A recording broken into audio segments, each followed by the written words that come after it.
And welcome back to the hot stage. We are talking WRC Chile, and Chile by name, Chile by nature, because it's getting cold between teammates, I can assure you, especially if you're at Toyota. Chile because it's going to get quite spicy. We're very much at the business end of what is one of the closest World Rally Championships for years.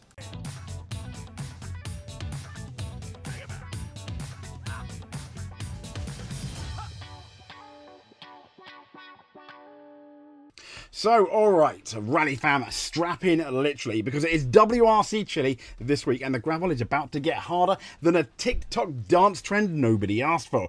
We're talking fast forests, blind crests, and more sideways action than your uncle at a wedding after 2 beers. This isn't your Sunday drive to Costco or your local supermarket, it's Rally Chile, where suspension gets tested, tyres get shredded, and co-drivers start to question their life choices. So grab your snacks, mute that group chat, unless it's a rally one of course, and let's preview this rally in the Chilean countryside. Yeah, the Chilean countryside is about to turn into a high-speed gravel blender. So from the September the 11th to the 14th, we are in Chile land, aka the land of smooth gravel, massive forests, and weather that changes faster than your ex's mood. The stages, well, we're looking at about 306 kilometres of send it and pray, with roads so fast and cambered, you'd think they were designed by Gran Turismo players at 3 AM, but no. Drivers say these stages are a dream. A dream where you're going 200 kilometres per hour in gravel, with trees acting like final boss obstacles. One mistake, boom! That's going to be pretty much it for any championship contender. So, here's who to watch out for. Kalle Rovanperä, the chilliest guy alive, who drives like it's casual mode, while the rest of the grid is sweating on Dark Souls difficulty. If you get that, you're a gamer.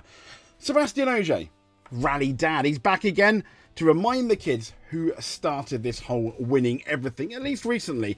Ott Tanak, he sends it like he's trying to win rally and launch a gravel delivery business. But don't forget Terry Neuville and other championship contender Elfyn Evans, still chasing that championship high like it's the last season of Game of Thrones. Hopefully though, for Elfyn Evans' sake, we're going to get a better ending. And in WRC2, Johan Russell is here to say that juniors can absolutely embrace you if you blink. At least that's how fast this guy is. Meanwhile, in WRC3, Diego Dominiquez Jr. is basically out there saying, yeah, I'm farming wins while you lot argue about tyre choice. So, here's the vibe to check for this week. Thursday, we have the shakedown and opening ceremony. Basically, cars are warming up and drivers pretending not to be nervous. Friday and Saturday, we're going to have the big boy stages. And Sunday, yeah, that half day, but it is a power stage. Why it matters? Well, this rally isn't just a vacation to South America. It's round 11 of the WRC season. Championships are tighter than your jeans after Taco Tuesday. And with Paraguay just behind us, Chile is the ultimate back-to-back grind. Every point here is going to matter for those championship contenders. Every stage win could flip harder than a kid losing at Monopoly on Christmas Day. So, there you have it. Rally Chile. Let's get into it, shall we? And breathe. So, here we go. Let's have a look. As we've already said, it's shakedown is going to be on that Thursday, and then the serious business, SS1, is going to start on that Friday. No SS1 late Thursday night. And then into the Saturday, we have Stage 7 to SS12, and then Sunday, SS13 to SS16, the half day, which I can't stand. They need to sort it out. They need to sort it out, don't they? I know. They need to sort it out. So moving on from that, Rally Chile, here's actually where the day starts. This is local time. I'm not too sure what the UK time is, but local time, the shakedown's at 2 o'clock, and then they have this, I think, the celebration later. But SS1 starts about 1:15 on the Friday, ending at 21:27. Very precise there for SS6.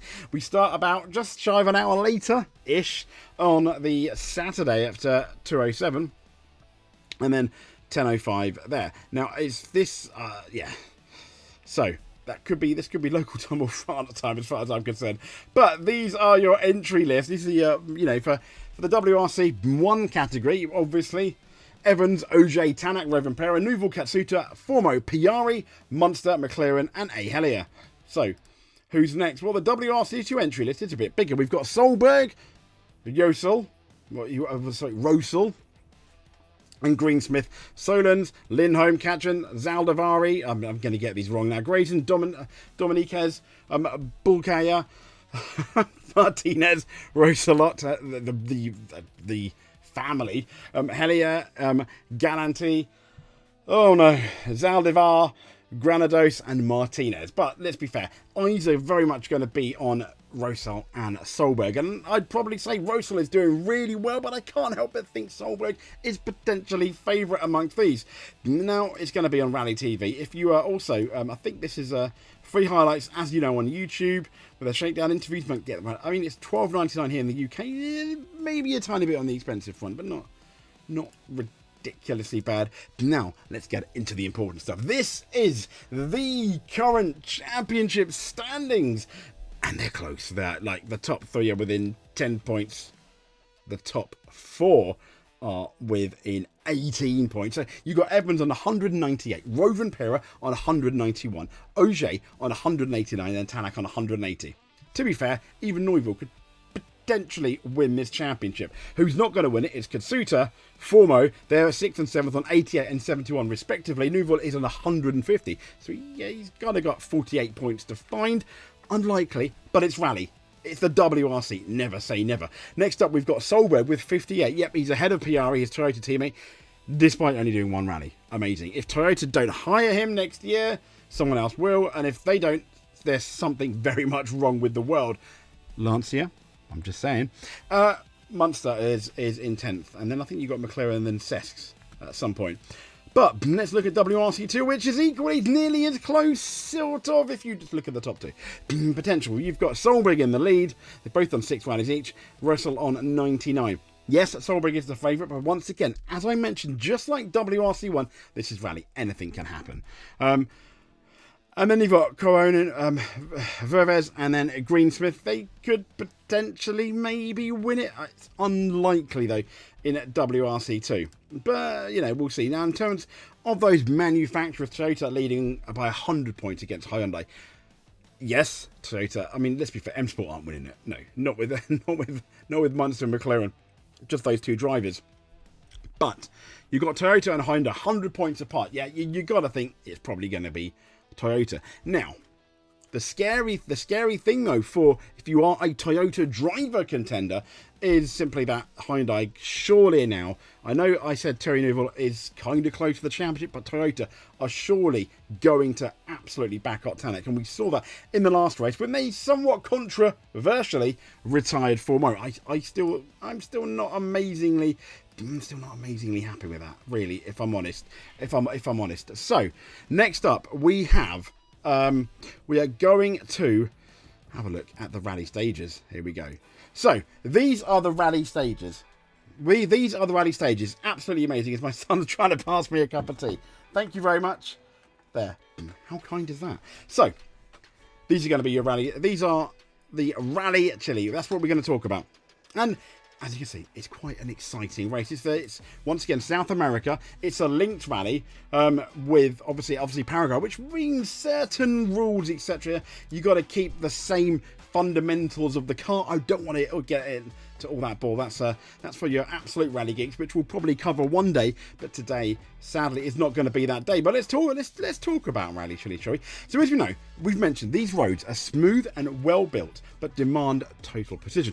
Visibility is often limited by fog and tree cover, which kind of sucks, particularly in those more, in the mornings and like the evenings when it comes in. Pace notes, they very much need to be dialed in perfectly. Don't cut means don't cut here. One missed call can, well, as we know, as with all things, it's going to end your rally. Now, it's back for its 4th edition. Chile has quickly built a reputation as a driver's rally. It rewards those who can build confidence. It is fast. I don't think we're looking at Finland and Paraguay fast, because it has plenty of tight turns too. So it's I think, one of the perfect gravel rallies, if you will. So it's 16 stages, 306 kilometers, and pretty much we're looking at a gravel surface of such. But moving on from the gravel surface, the whole thing, we're talking rhythm, flow, and mistakes.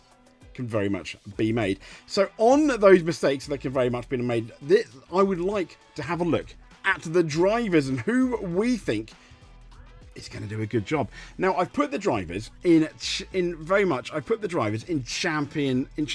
championship order, which, yeah, fair enough then. Here we go. McLaren. Okay. I think him just finishing it and being, I think McLaren needs to bring back respectability. In terms of predictions, yeah, I mean, I think anything in the top 6 is going to be amazing for either of the M Sport boys. Do I think that's going to happen? No, I don't. But you never know, do you? You never know. Next up, we've got Gregor Monster. The same. I think, once again, I've always said by now he should have improved more, but he's not. And it's not great. I fear for his career for next year, sadly. In terms of what he's going to do at this rally, again, I think top 5, top 6, the absolute maximum. Minimum, he needs to beat his teammate. And I think McLaren needs to have a look at that. And he also needs to think, I need to beat my teammate, barring none. And so next up, we've got one, for me, I really like this guy. He's so talented. As I've said, in all the previews and reviews we've been having recently, will the real Sammy Piari please stand up? The one from 2024, because where is he? We've seen flashes of it in some stages. Now, in terms of here, I think he needs to go absolutely out. I think he needs to look at it and think, I need to try and get a podium.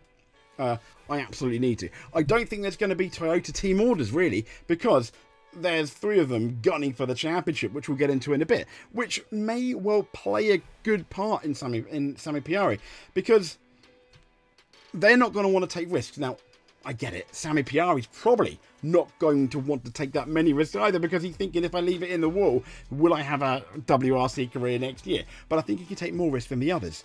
And I think he needs to. Next up, the man that surely, I really hope at some point this year is going to win a rally. Please, please, Adrian Formeau. Can you win a rally between now and Saudi Arabia? That would be amazing. He had the pace to do it last time out, but things, which I think was beyond his control, pretty much started to go wrong, which is kind of sad. As for this guy here, he needs to save his career. He needs to win this rally, I think, to save his career. Or finish on the podium in every rally between now and then. It very much reminds me around this time last year that people were talking down Taka. I like the guy. I want him to win. I want him to be a world champion. I want him to be a Japanese WRC champion for Toyota. That's what I want. People think I don't like the guy. I really do. He's such a nice guy. He's charming. He's funny. He's got a personality. And he just likes the scenery far too much. He's quick enough to win a rally, not consistent enough, and he makes too many mistakes. I honestly believe at this point I would love to be a fly on the wall in the WRC Toyota room with all the bosses, because if they're thinking, are they thinking this guy's gone from next year, and if at that point he's probably got nothing to lose, and then if he shows that he is something, let's say, then they're probably going to keep him. I do think he has every potential, like Formeau, to win a rally. He's got it in him. I think the best he's probably going to get is a podium here, but just don't make a mistake, Taka, and keep it to the end. That's exactly what we want. Next up, we've got Ott Tanak, who is out of the championship contenders. If you take away Nouvel, is the 4th, very much so. But I do believe he's going to have Hyundai's full support. Ergo, the controversial Formeau incident thing. So I think he's going to do. I think he could potentially do really well here. And I think he's one of the people that can win it. I really do, because he just either sends it or it's going to go, or it's going in the wall. And I think that's pretty much the mentality this guy is going to have between now and Saudi Arabia. He absolutely needs to go for it. And Sab Ogier, this guy, between him and Evans, both of them have everything to lose in terms of being, getting yet another world champion, being in the talk for one of the greatest rally drivers of all time for some fans, along with your Lobes, etc. If he wins it, yeah, I think you absolutely can be in that conversation. And whilst I appreciate things like that are subjective, he absolutely can. But this kind of happened this time last year, didn't it? When it looked like he was going full time, it was Nouvel not quite dominating, but he had control of the championship this time last year. And it was around this time that Seb Ogier kind of went full time. And when he went full time, things just started to go a bit wrong for him, didn't they? He said he's come out and said, yes, I'm rallying now for my enjoyment, which is fantastic, but I still think he needs to be a tiny bit careful. So we're going to have to see. So next up, Kalle Rovanperä. And this guy, as I said, he's one of the best rally drivers of his generation, and it will be a fantastic story if he does come back, leads this championship at one point, even wins this championship at one point. Bearing in mind, when we look all the way back in Monte Carlo, how much he was struggling. I remember bumping into Kalle Rovanperä at Goodwood, name dropping now, and I basically said to him very, very briefly, those tyres really suck, don't they? And he gave me a grid and went, yeah, they pretty much nodded and agreed that those Hankook tyres weren't him. But he's got around them really, really well, and I think that's really, really important. It seems like he's unlocked them now, and if you can continue to unlock them on the gravel here, and it is smoother, so I think it'll be easier for him. It's going to be good. And I think that win in Finland a couple of rallies ago really, really boosted his confidence. This guy needs a bit of confidence, though. It's Elfyn Evans is leading the championship currently by surviving, if I'm honest. And if he wins this championship, it'll be an epic battle of surviving, kind of like Neuville did last year when he just survived being one of the drivers out there and being one of the drivers that obviously had to start first all the time and clean the road on that first day. And Evans does that. He needs to do a better job of cleaning the road. Can Evans win the championship? Absolutely. I mean, you look at it, on his best day, he's as good as any other rally driver out there. The problem is his best day maybe doesn't come quite enough. And we saw, for example, the last time out in Paraguay, he on the last stage, I think the power stage, on that last stage, when he basically jumped from what could have been a fourth to second, absolutely amazing. Even Chris was saying, my friend, one of the best stages of his career, at least this year, and I completely agree. That will give him confidence. More like that will be great. I think if he can win at least one rally between now and Saudi Arabia, that would be absolutely brilliant. He just needs to be scoring more points than the guy in second at the moment, and then he's good. But the guy in second is, let's be fair, a very fast Finn, isn't he?